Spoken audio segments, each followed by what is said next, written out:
Good morning विद्यार्थियों।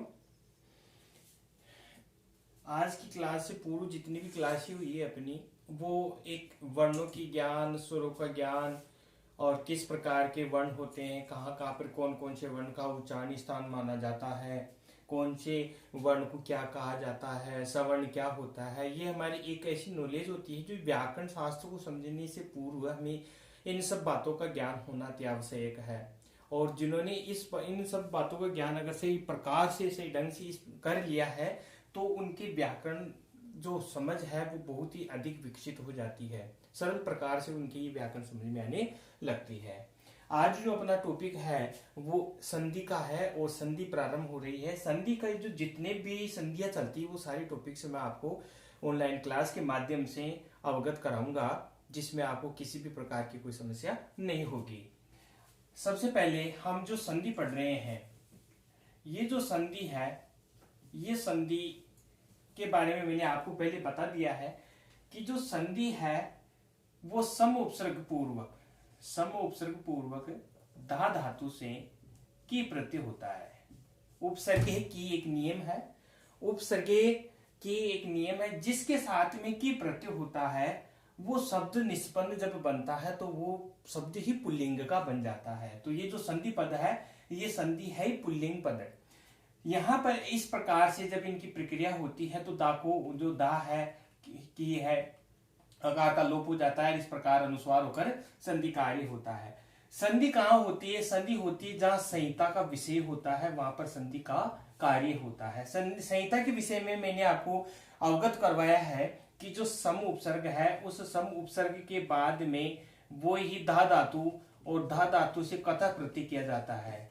एकता प्रत्यय करने के बाद में ये स्त्रीलिंग पद का बनता है, इसलिए यहाँ पर टाप प्रत्यय करते हैं, टाप का लास्ट में आ रहता है और इस प्रकार ये निष्पन्न शब्द बनता है। तो ये संहिता जो है ये स्त्रीलिंग पद है और ये जो पुल्लिंग ये संधि है ये संधि पुल्लिंग पद है, इसलिए इसका प्रयोग पुल्लिंग में किया जाता है, इसका पद स्त्रीलिंग में किया जाता है। संहिता को समझाने के लिए मैंने इससे पूर्व आपको एक सूत्र के बारे में बताया था, परह सन्निकषः संहिता। वर्णों की अत्यधिक जहां सामीप्यता होती है, जहां वर्णों की दो वर्ण मिलकर आपस में कोई निश्चित दूसरे वर्ण का निर्माण करते हैं, वहां पर संहिता का विषय होता है। और जहां संहिता का विषय होता है वहां पर ही संधि कार्य होता है। अगर संहिता का विषय नहीं है तो संधि कार्य कदापि नहीं हो सकता है। संधि का कार्य चाहे स्वर हो या व्यंजन हो, शब्द में दोनों में ही मान्य होता है, वो कहीं पर भी अपन उसको कर सकते हैं। तो सबसे पहले हमने ये बात समझी, संधि जो है संहिता का विषय होगा तभी संधि होगी। तो संहिता के विषय में पाणिनि भगवान ने एक बात बताई थी कि ये जो संहिता का विषय है ये कहाँ कहाँ पर होता है, संहिता का विषय कहाँ कहाँ पर होता है, मतलब ये संधि कहाँ कहाँ होती है। तो ऐसा एक प्रश्न कई बार पूछा था कि संधि कहाँ कहाँ पर होती है।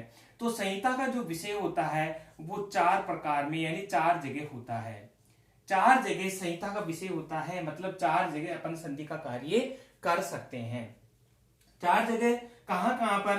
तब यहाँ पर इन्होंने इस संहिता के विषय में बताने से पहले मैं आपको एक बात और बता देता हूं कि संधि कहते किसे हैं, संधि कहते किसे हैं यानी संहिता कहते किसे हैं। तो यहाँ पर आप देखेंगे कि जो संधि है वो संधि क्या होती है? दो वर्णों के मेल को, दो वर्णों के मेल को संधि कहते हैं, दो वर्णों के मेल को संधि कहते हैं।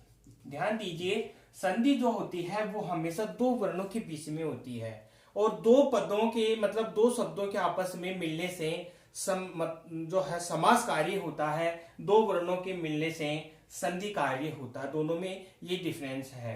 दो वर्णों के मेल को संधि कहा जाता है। इसको अपन लिखे तो वर्णानाम मेलनम इति संधि कहते थे।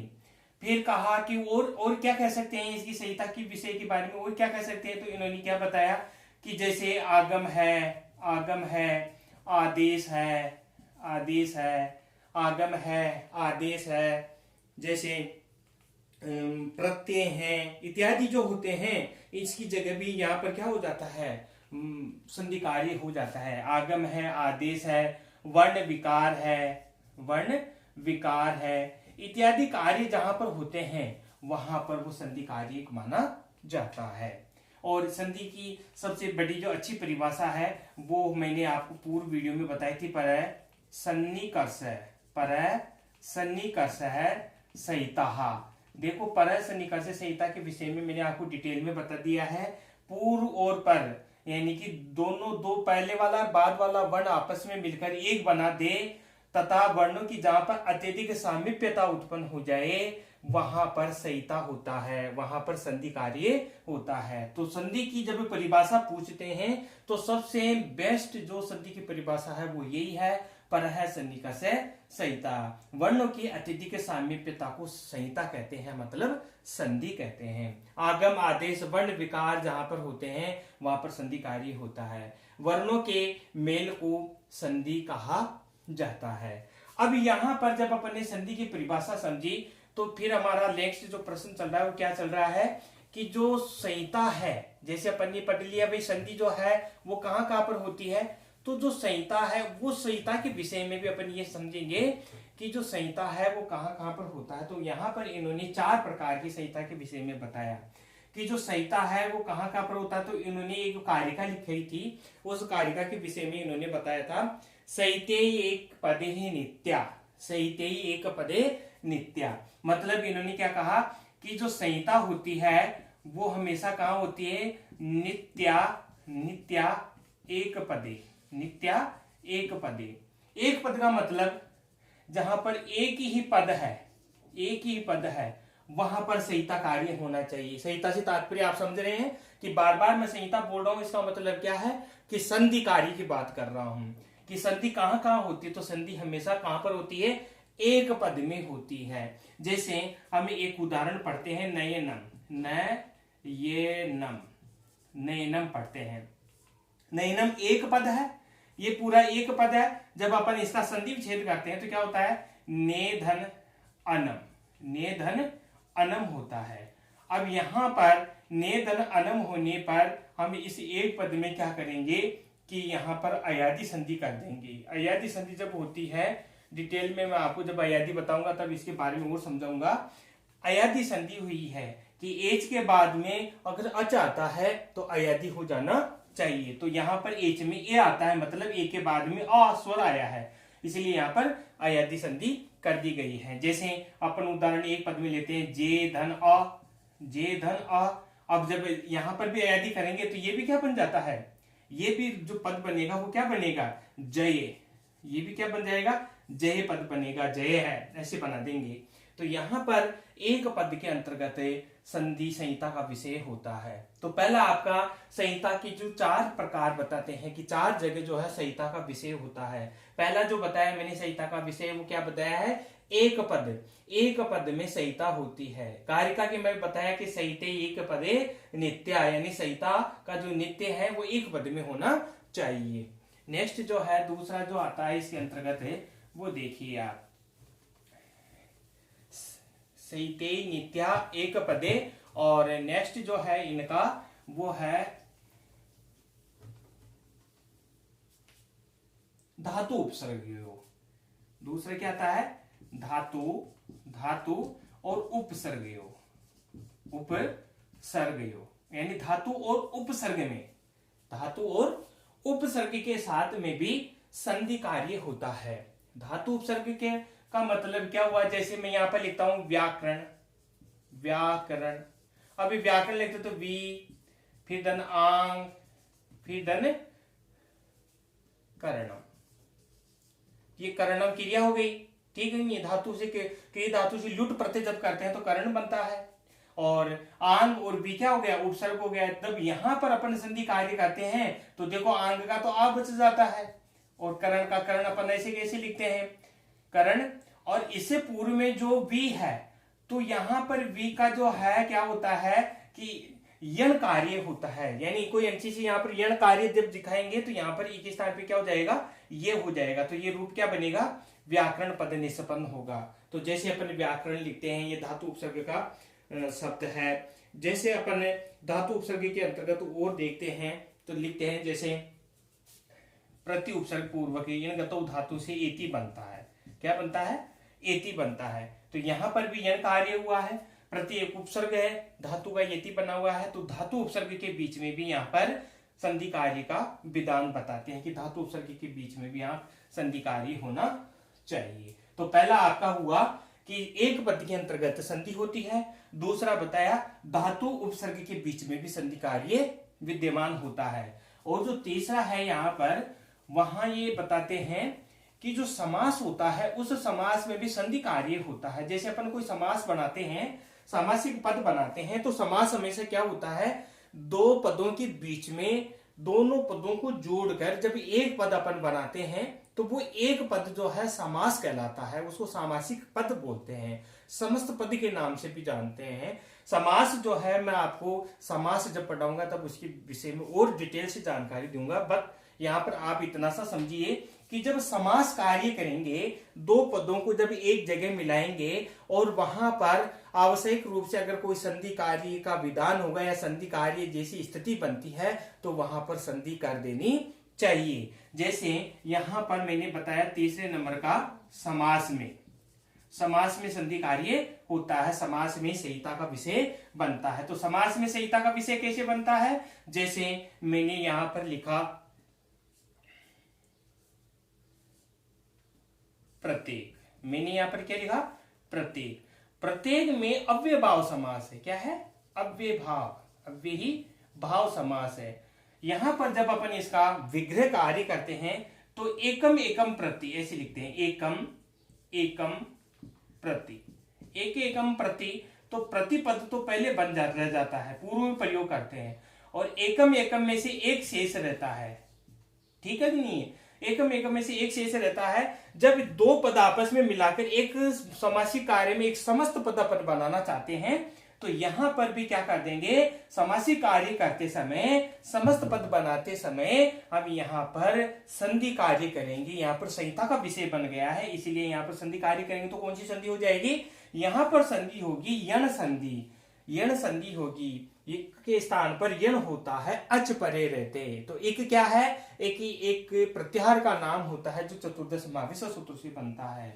यण भी एक प्रत्याहार होता है जिसमें 4 वर्ण आते हैं, वो भी एक मावेश सूत्र से बनता है। और अच भी इस प्रकार से मैंने चतुर्दश मावेश सूत्र से में आप 14 मावेश सूत्र से ही प्रकार से याद कर लीजिए, और उससे बनने वाले जितने भी प्रत्याहार है उनको एक बार सही तरीके से बनाना सीख लीजिए। आपको जो व्याकरण का 25% है वो भाग आपको ऐसे ही आने लगेगा, सरल रूप में, एक शॉर्टकट स्वीट रूप में अपन उसको ऐसे बोल सकते हैं। तो प्रत्येक में यण संधि होगी तो ये क्या बन जाएगा, प्रत्येक पद निष्पन्न हो जाएगा। प्रत्येकम, जैसे प्रत्येक बना तो प्रत्येकम, प्रत्येकपम शब्द इस प्रकार से निष्पन्न अपन कर सकते हैं, इस प्रकार से इसको अपन समझ सकते हैं।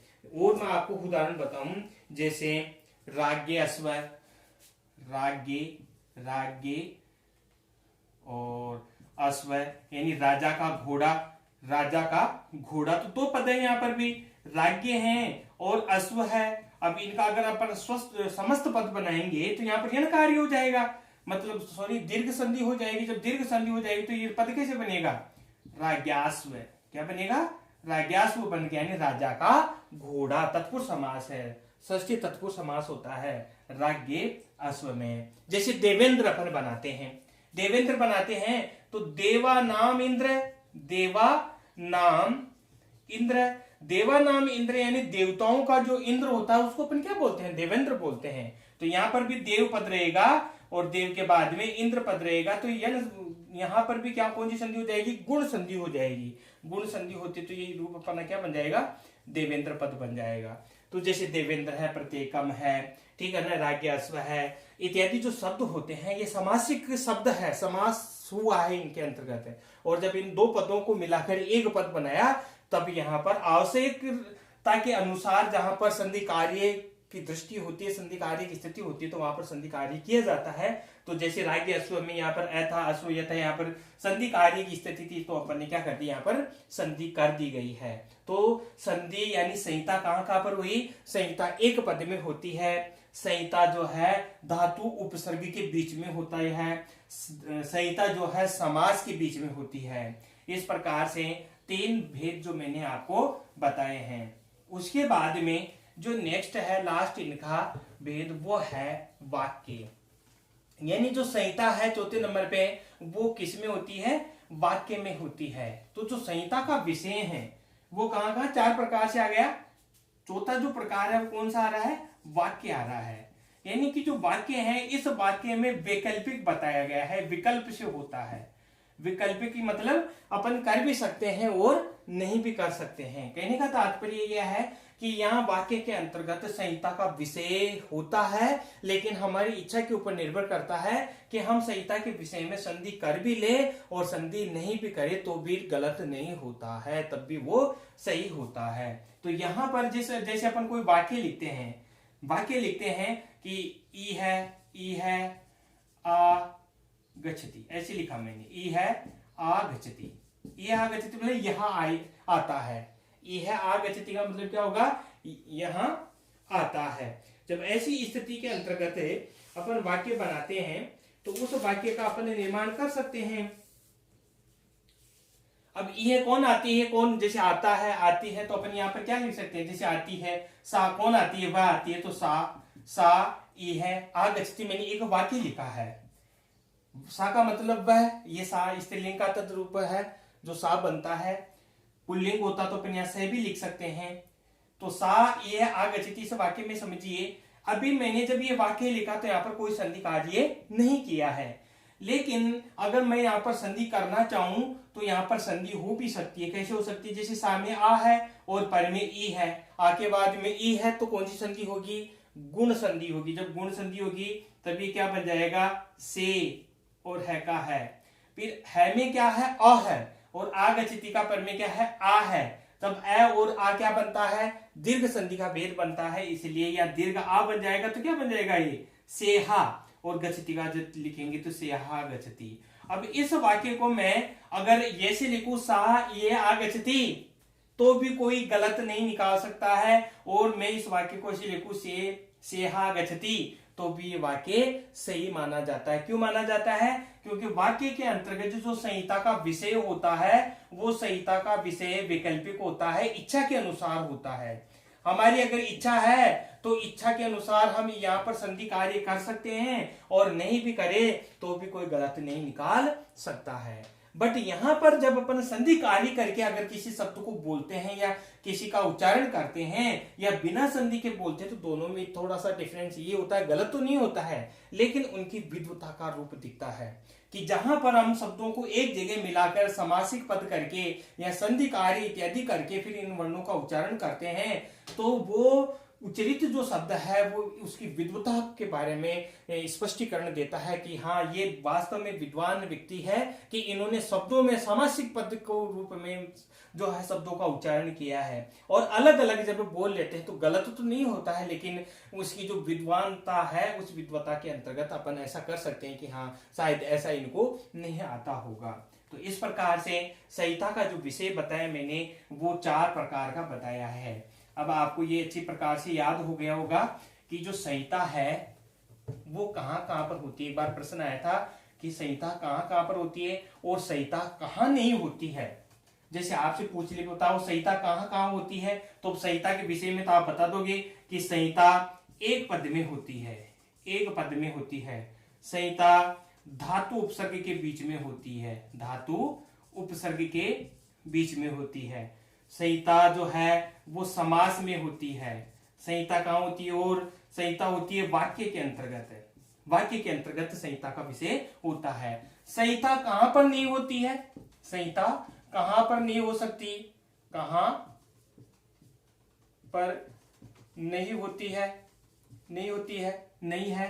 तो संहिता कहाँ पर नहीं होती है? संहिता का जो आंसर है, इसका आंसर क्या रहेगा? वाक्य के अंतर्गत। वाक्य के अंतर संहिता का विषय यानी संहिता नहीं होती है। संहिता में वाक्य के अंतर्गत नहीं कर सकते हैं, और वाक्य के अंतर्गत संहिता होती भी है और नहीं भी होती है। तो प्रश्न कर लिया कि संहिता कहाँ नहीं होती, तो प्रश्न यह आ जाए कि एक पद में नहीं होती है, धातु उपसर्ग में नहीं होती है, समास में नहीं होती है, वाक्य में नहीं होती है। तब आपका प्रश्न का आंसर क्या होना चाहिए कि वाक्य के अंतर्गत संहिता नहीं होती है। संहिता कहाँ कहाँ होती है? तो फिर एक पद में, धातु उपसर्ग में, समास में, वाक्य में। इस प्रकार से हम संहिता के विषय में बारे में बता सकते हैं। तो ये जो संधि है, इस संधि का जो संहिता का विषय है वो मैंने आपको बताया है।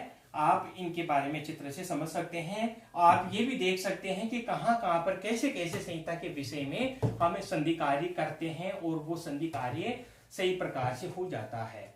अब जब हम संधि के विषय में पढ़ रहे हैं तो संधि जो है उस संधि में भी आपने कई बार देखा होगा कि संधि जैसे ऐसे भी लिखते हैं, संधि ऐसे भी लिख सकता हूं मैं, संधि इस प्रकार से भी लिख सकते हैं। अब आपसे कोई बोले कि बताओ संधि कौन सी सही है, संधि ये सही है, संधि ये सही है, या संधि में कौन सी संधि है।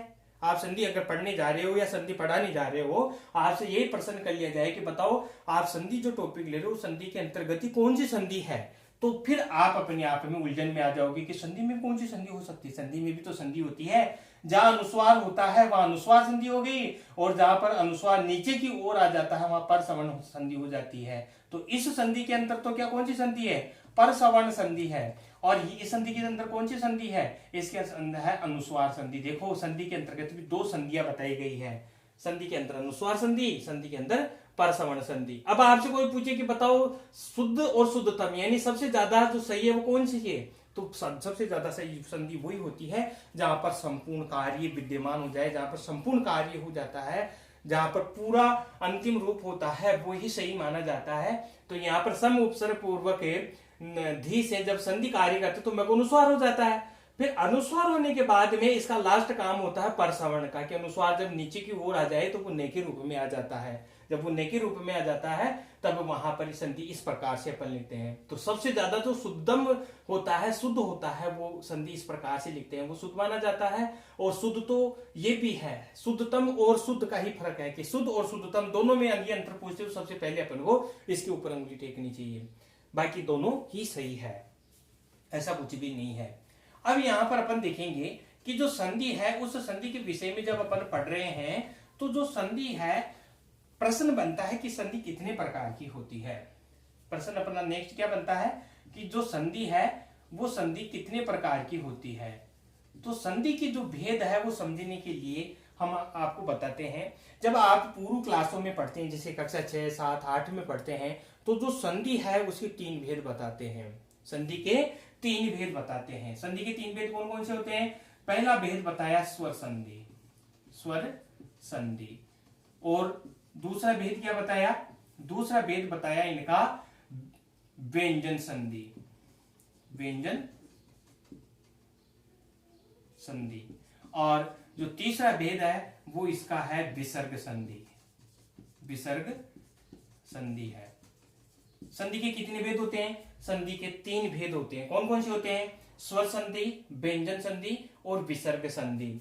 यहां पर क्या होता है कि संधि के 3 भेद तो होते ही हैं, लेकिन संधि के जो असलियत के जो रूप है वो है 5 भेद। संधि के कितने भेद बताते हैं, वैसे 5 भेद होते हैं संधि के। तो 5 भेद, 2 भेद कौन से बढ़ गए, 2 भेद ये बढ़ गए कि जो स्वर संधि है उस स्वर संधि का एक भेद और होता है जिसको बोलते हैं प्रकृति भाव संधि, प्रकृति भाव संधि। और विसर्ग संधि का भी एक भेद और होता है जिसको बोलते हैं स्वादि संधि, स्वादि के नाम से जानते हैं, स्वादि संधि।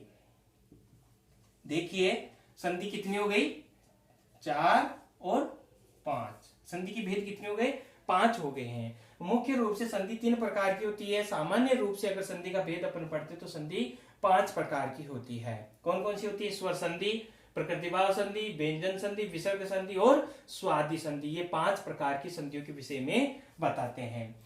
स्वर संधि का ही भेद प्रकृतिभाव होता है, विसर्ग संधि का ही भेद स्वादि संधि होती है। इसलिए हम इन दोनों संधियों को इनमें मिला लेते हैं, इसलिए 3 संधि का अपन ज्ञान करते हैं। अगर छोटी क्लासों के अंतर्गत अपन प्रकृतिभाव और स्वादि संधि समझाने लगते हैं तो वो उनकी समझ में नहीं आती, इसलिए उनकी इन 3 संधियों को बताकर ही हम संधि का ज्ञान करवाते हैं। अब आपका जो स्टैंडर्ड है वो 3 संधि पढ़ने का नहीं है, आपका जो स्टैंडर्ड है वो 5 संधि पढ़ने का है। अब आप ये कहेंगे कि जो विसर्ग संधि, व्यंजन संधि, स्वादि संधि, प्रकृतिभाव संधि, स्वर संधि, अगर प्रश्न ये आ जाए कि बताओ संधि कितने प्रकार की होती है, संधि के कितने भेद होते हैं, ऐसा प्रश्न आ जाए और तुमसे ये पूछने लगे कि बताओ 3 होते हैं 4 होते हैं या 5 होते हैं, कितने भेद होते हैं। तो अब आपकी समस्या ये हो जाएगी कि हमने 3 भी पढ़े हैं और 5 भी पढ़े हैं, तब अपन 3 करेंगे या 5 करेंगे। तो ऐसी स्थिति में हमें संधि के जो भेद है वो कितने बताने हैं, 5 बताने हैं। क्यों बताने हैं, क्योंकि वरदराजाचार्य ने जब लघु सिद्धांत कौमुदी की रचना की तो वहां पर भी उन्होंने पंच संधि प्रकरण बताया है कि संधि की जो भेद है वो 5 होते हैं और 5 भेदों को उन्होंने अलग अलग प्रकार से बताया है। क्योंकि जब अपन कोई प्रमाण देते हैं तभी ही उसको पुख्ता माना जाता है। अगर यहाँ पर अपन 3 करते हैं तो संधि के 3 भेद होते हैं, 5 होते हैं, आरपीसी अगर 5 मान लेते तो फिर अपने लिए प्रॉब्लम हो जाती है। आरपीसी को क्या चाहिए, प्रमाण चाहिए। तो 3 जो है वो आप तो 3 तो एक लो स्टैंडर्ड के रूप में आते हैं, लेकिन जो स्टैंडर्ड होता है वो 5 होता है। तो आपको कितने करने पड़ेंगे, 5 ही करने पड़ेंगे। और अगर 5 का ऑप्शन ही नहीं आता है तब आपका सेकंड जो प्रायोरिटी होती है वो 3 होती है, फिर 3 भेद अपन यहाँ पर कर सकते हैं। अब आपको मैंने संधि के विषय में बताया कि संधियां जो होती है वो इस प्रकार से, इनके 5 भेद होते हैं संधियों के। संधियों के कितने भेद बताए, 5 भेद बताए हैं। अब संधियों के जो 5 भेद है उन 5 भेदों में सबसे पहले आपको मैंने क्या बताया, स्वर संधि। जो स्वर संधि है उस स्वर संधि के अंतर्गत अपन को कैसे पता चले कि यहाँ पर स्वर संधि है। तो स्वर संधि के विषय में क्या कहते हैं कि आपस में एक या एक से अधिक जो स्वर है उन स्वरों के बीच में आपस में स्वरों में परिवर्तन होता है। यानी स्वरों के स्वर में परिवर्तन होने वाला, आप अच्छी तरह से अगर ऐसे नहीं समझ में आ रहा तो ऐसे एक डायरेक्ट शॉर्ट रूप में समझ लीजिए कि स्वर में परिवर्तन यानी जो स्वर है, स्वर का स्वर के साथ में या स्वर का व्यंजन के साथ में मेल होता है। और जहां पर स्वर में परिवर्तन होता है, तो जहां स्वर में परिवर्तन होता है तो वो कौन सी संधि कहलाती है, स्वर संधि कहलाती है। स्वर का मतलब मैंने आपको बताया अच का मतलब होता है स्वर, यानी कि इस स्वर संधि को दूसरे नाम से हम अच से भी जानते हैं, क्योंकि अच में आने वाले जितने भी वर्ण है वो स्वर में आते हैं। और स्वरों के रूप में जब अपन पढ़ते हैं तो स्वर संधि भी कह सकते हैं, इसको अच संधि की भी नाम देते। तो कई जगह आप देखते होंगे कि स्वर संधि है, कई जगह ये भी बता देंगे बताओ अच संधि है। तो आपको ये चीज तो आनी चाहिए ना कि स्वर है या अच है, अच ही स्वर है, स्वर ही अच है। तो ये बात आपको विशेष रूप से अवगत होनी चाहिए। उसके बाद में नेक्स्ट अपना आता है जैसे व्यंजन संधि। अब व्यंजन संधि के अंतर्गत क्या किया जाता है, व्यंजन संधि के अंतर्गत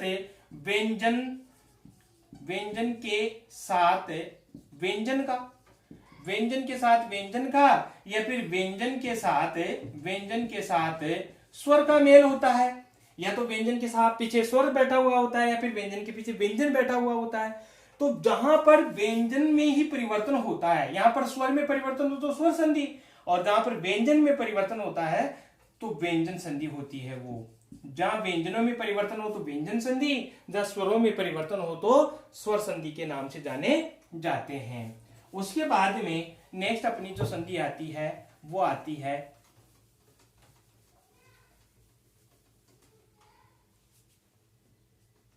तीसरे नंबर की है विसर्ग संधि।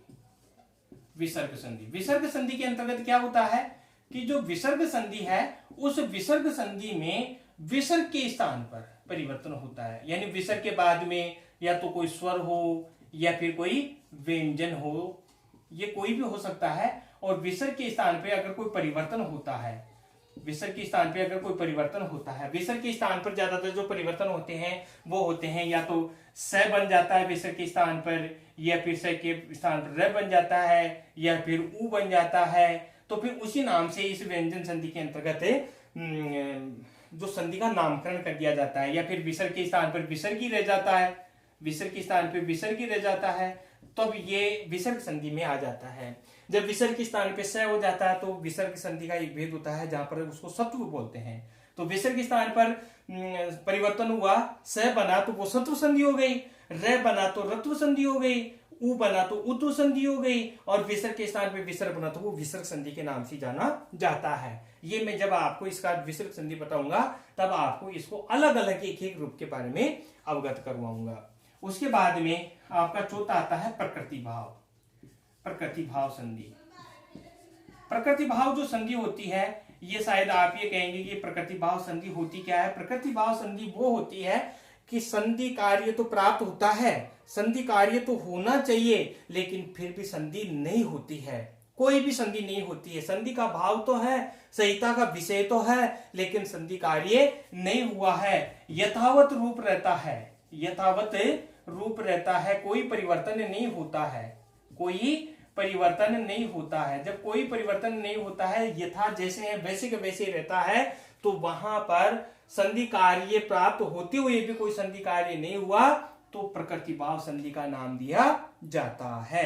जैसे मैंने यहाँ पर कहा कि जब प्रकृति भाव संधि के अंतर्गत एक उदाहरण देके बताते हैं कि भाई इसके अंतर्गत कौन सा, जैसे मैंने लिखा था गोधन अग्रम, गोधन अग्रम। अब यहाँ पर देखो ओ है, ओ के बाद में अच है, आयाती संधि होनी चाहिए, लेकिन जब प्रकृति भाव यहाँ पर संधि करेंगे तो यहाँ पर इसका रूप क्या बनेगा, गो अग्रम। ऐसे ऐसे कैसे रूप बनेगा इसका, गो अग्रम, यानी गायों में जो आगे होता है उसको गो अग्रम के नाम से जानता है। वेरी मोस्ट पद है, बहुत अच्छा जो पद है, पूछा जाता है कई बार कि यहाँ पर कौन सी संधि है, गो अग्रम में कौन सी संधि है, तो गो अग्रम में अपन कौन सी संधि बताएंगे, प्रकृति भाव संधि बताएंगे, जहां पर संधि कार्य प्राप्त था लेकिन संधि नहीं हुई है। उसके बाद में आपका जो 5वां नंबर का आता है वो आता है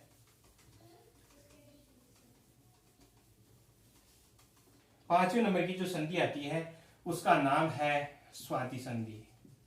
स्वाति संधि होता है। स्वाति संधि मैंने बताया कि जो स्वाति संधि है वो किसका भेद होता है, स्वाति संधि विसर्ग का भेद होता है। स्वाति के अंतर्गत विसर्ग संधि होती है, तो वो स्वाति संधि विसर्ग संधि का भेद होता है, पर जहां पर सु आदि में हो, ऐसे बताते हैं। सु आदि का मतलब सु आदि, देखो स्वाति से सुगन आदि से क्या बनता है, स्वाति बनता है, यानी सु इत्यादि कार्य हुआ हो वहां पर उसको स्वाति संधि के नाम से जानते हैं। जैसे मैं यहां पर लिखता हूं शिव, शिवोर्च, ऐसे लिखता हूं, शिवोर्च बनता है, तो यहां पर क्या बनता है, ये शिव पद रहता है। शिव पद से सु जस मोट सस व्याम से सु विभक्ति आती है, और यहाँ पर फिर अर्च पद होता है, अर्च पद से भी सु विभक्ति आती है। अब यहाँ पर इसका अनबल लोप करके तो यहाँ विसर्ग लग जाएगा, और यहाँ पर भी इसका अनबल लोप करके यहाँ पर अपन विसर्ग लगा सकते हैं। तो ये क्या बन गया, शिवय धन अर्चे, शिवय धन अर्चे। तो इन्होंने कहा कि सु आदि में है, कि हाँ बिल्कुल सु आदि में है, पहले सु है, यहाँ पर सु का यहाँ पर विसर्ग आया है, तभी इसको अपन क्या कौन सा नाम दे सकते हैं, स्वाति संधि का नाम दे सकते हैं। जबकि ये विसर्ग हो रहा है, विसर्ग के स्थान पे हम क्या करेंगे, विसर्ग के स्थान पर उत्तु संधि करेंगे। जब ओ बन जाएगा, यानी विसर्ग के स्थान पे ओ बन जाएगा, तो फिर ये शिवोर्च बन जाएगा। लेकिन विसर्ग संधि के भेद में भी स्वाति संधि, जहां पर सु इत्यादि कार्य किया जाता है, वहां पर उसको स्वाति संधि के नाम से जाना जाता है। तो आपके ये 5 संधि प्रकरण में पंच संधि प्रकरण मैंने बताया है। संधि के कितने भेद होते हैं, संधि के 5 भेद होते हैं। कौन कौन से, स्वर संधि, व्यंजन संधि, विसर्ग संधि, प्रकृति भाव संधि और स्वाति संधि, जिनके अलग अलग भेद देकर मैंने आपको समझाया है। अब इनका जो डिटेल रूप है वो हम एक एक संधि के बारे में, जैसे स्वर संधि पढ़ रहे हैं तो स्वर संधि में भी फिर हम जो है ना प्रकृति भाव संधि कैसे होती है वो उसके बारे में और भी अच्छी तरीके से उदाहरणों के साथ में समझेंगे। तो आज जो है मैंने आपके संधि के भेद बताए हैं कि संधि कितने प्रकार की होती है, वो आपको अच्छी तरह से अवगमन कर दिया गया है। अब आपको संधि के 3 भेद नहीं बताकर कितने बताने पड़ेंगे, 5 बताने पड़ेंगे। और अगर 5 का ऑप्शन नहीं आता है, 3 का आता तो आप 3 ही लिखेंगे। रिटर्न वर्क में भी अगर संधि कार्य पूछा जाता है कि संधि कति भेदा संति, तो संधि पंच भेदा संति, 5 के नाम आप लिख सकते हैं आराम से कि 5 प्रकार इस प्रकार से होते हैं। आज की जो संधि का विषय है वो यहाँ पर समाप्त होता है। नेक्स्ट क्लास आपकी संधि की अलग अलग प्रकार से समझाई जाएगी। Thank you.